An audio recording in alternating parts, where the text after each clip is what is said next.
Whether it is for single arch or dual arch complete dentures, scanning the edentulous arches is not always necessary. If your impression scan is incomplete or certain areas are difficult to capture due to undercuts, the lab can use the edentulous scan to repair the missing parts of your impression scan.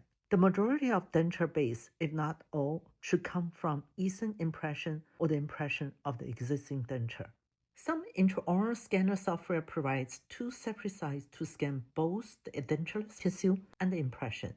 Or you can add additional scan.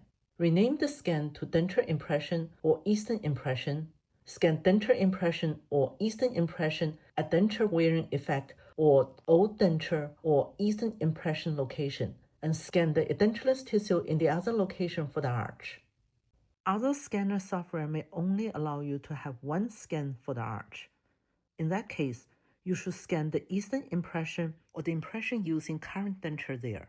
If you need to scan the edentulous tissue, you may need to open a separate patient file to do so. To scan edentulous area, turn off AI if your scanner has AI mode. Keep the scan on the attached gingiva first. For maxillary arches, scan the ridge first, then the palatal area. For mandibular arches, focus on the attached gingiva on the ridge. Move slowly. You can change the angle slowly as you move your hand to capture the area from different angles. If you are catching the images, the sound of scanning can tell you. You can set up the sound to what you like in the scanner. I like the piano.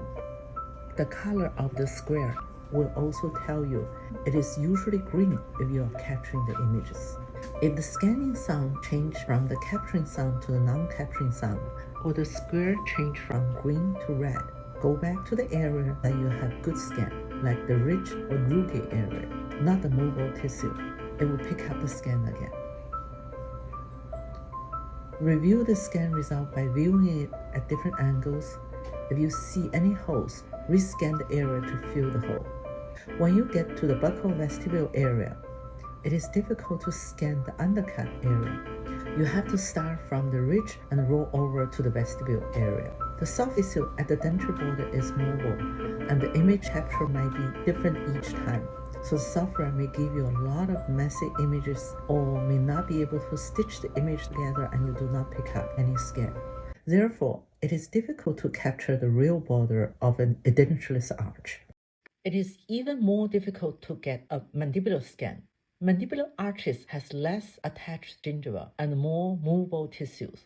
When the mandibular ridge is resolved badly, it is even worse. When you scan mandibular arches, you have to try to stay on the ridge and move very slowly. Definitive impression of the edentulous arch with proper border molding is always necessary for making complete dentures. If you're making a single arch complete denture, you can do a quick scan of the opposing arch. It is important to catch the occlusal surface of the arch. Small holes on the non-occlusal surface are acceptable.